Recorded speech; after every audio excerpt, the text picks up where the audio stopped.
Hello everybody, my name is Bill, and there's been a lot going on at the house of SixRounds. So much, in fact, that I haven't had a chance to do any videos, and today I want to try and fix that at least a little bit. If you've been following the channel, and I hope that you all are, I hope that you are all subscribers or will subscribe. This is the Stevens favorite that I restored about 7, 8, 9 months ago. I did a whole video series on that. You can go back into the playlist and see the entire series of me taking this gun from fairly poor condition to something that is stunning in my opinion. When I do these restorations, I do like to try and get them as original as I can, you know, as original as is reasonable. Sometimes reasonable is the optimum word here. Sometimes there's just not a lot left to start with. But when I did this, rifle was drilled and tapped for a Tang sight, and I didn't have it. I didn't get it with the gun. So I wanted to add that Tang sight to the rifle. So I called my buddy Scott Marston over at Classic Firearms and Gun Parts and told him what I was looking for. Now, Scott and Classic Firearms and Parts is not sponsoring the channel or the video. Scott doesn't even know I'm doing this, but we've had such a great working relationship with Scott for so many years. I wanted to give him a shout out because I'm always getting inquiries both here and at the retail store or the gunsmithing store. You know, where do we get our parts, or where can I get a part? So Scott, and I often give Scott's name out. So Scott Marston, Classic Firearms and Parts, not sponsored. I will put his information in the description. So if you're looking for really good quality gun parts, Scott is the guy. Scott is a fantastic human. It is a family-run business. He and his daughters run the business, run the parts and the warehouse. So anyway, so I called Scott and I told him I was looking for a rear Tang sight for the Stevens favorite. I wasn't telling him what brand of that one. I just said, Scott, send me an original Tang rear Tang sight for the Stevens favorite. He did. I got it in the mail. I opened it up and I looked it up. This is where things can become really fun, because part of doing restorations is being a historian, because you want to learn as much about the original production and how these things got manufactured and what kind of parts they put on it. So because I didn't know what Scott sent me, and because I am not an expert on old gun sights, I do have this book, Old Gun Sights. It's a book that's that was written and produced by Nick Strobel, and this thing is a phenomenal reference or resource for anybody who's just interested in collecting or interested in doing these kind of restorations on these old guns. And so with that part in hand, I discovered or learned that it is a Lyman sight, but specifically it is a Lyman number 2. Lyman made a whole slew of different sights, from the 1A, 1A, 2, 2A, 15, 101, 102, 29, 29 and a half, etc. And there's just a lot of these Tang sights. So I did figure out that this thing is a Lyman number 2. And this one, typical of Scott's inventory, is in really nice original shape. It does have a little bit of bluing that's missing, but for this, going on this classic firearm, I think it's going to look really good on the gun itself. One of the things that I wanted to do is to identify this sight is one that actually belongs on the Stevens favorite. So going through the book, I identified that it was indeed a Lyman number 2. The Lyman sights, also you could get these disc. This one does not have the disc. I don't need the disc because it will still make the gun really look sharp when it's done.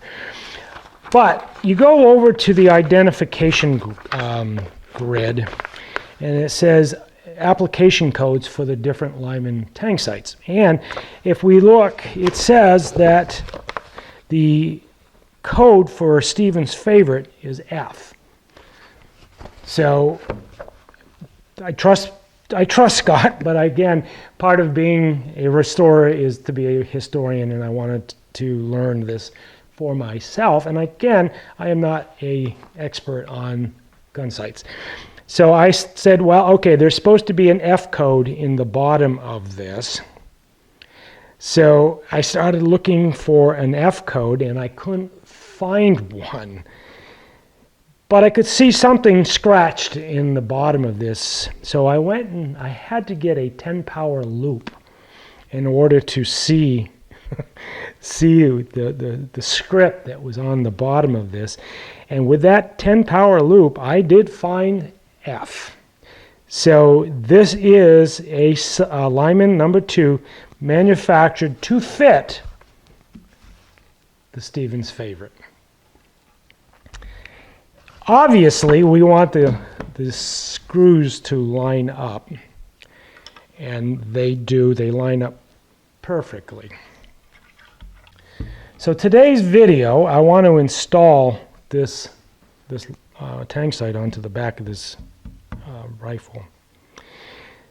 Now, I'm not in my shop. I'm in my film studio, and so I don't have everything set up the best for this, but we're going to get this done. All right, so Scott did send me the screws.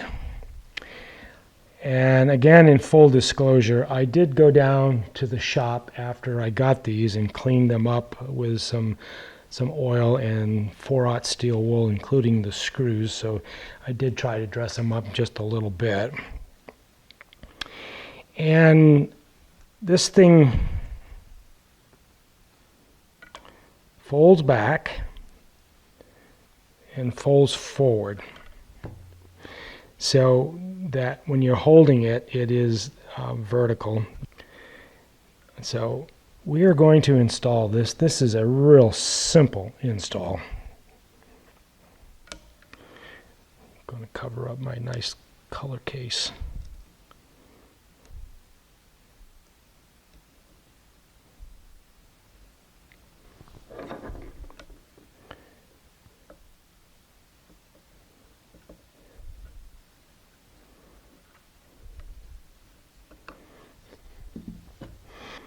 This is not going down in there like I wish it would.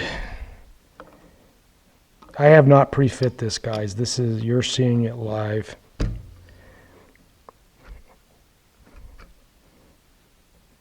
do not want to bugger up that screw.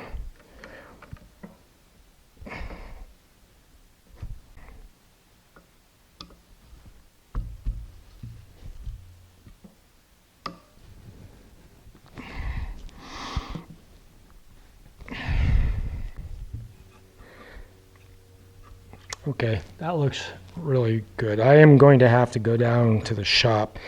There is a little bit of a burr on the edge of these screws. So I'm going to go and gently use a fine file and file those off and put a little bit of bluing on it. So let me go do that, and then we'll finish up this video. That is really sweet looking. That is really dresses this thing up and makes it look like an old 1920s era shooting iron. I love this thing. All right, guys. So I told you I'd do an update on the color case finish, and let me do that for you right now. I'll do a couple close-ups, but it all is really staying just like it did. I've had a lot of suggestions on how to coat it with different kinds of coatings, and all of those coatings made sense to me. However, I want to see what the longevity of this stuff is without putting any kind of a coating on it, and because I do plan to use this more. I've got a Springfield Armory Garrison that I'm going to customize for me, and I want to put this on the slide. So I am curious to see how well this is all going to hold up, and so far it's holding up really, really nice. So this is today's video, guys. I appreciate you being here. If you enjoyed it, give it a thumbs up. Subscribe to the channel if you haven't already. I am on a march to get to 10,000 subs, and with your help I can do that. I will be trying to do more content here as we go through the fall and winter. Just been a little busy around here for sure. So guys, I will see you. Oh, thank you for being here. Really appreciate that. I will see you in the next video.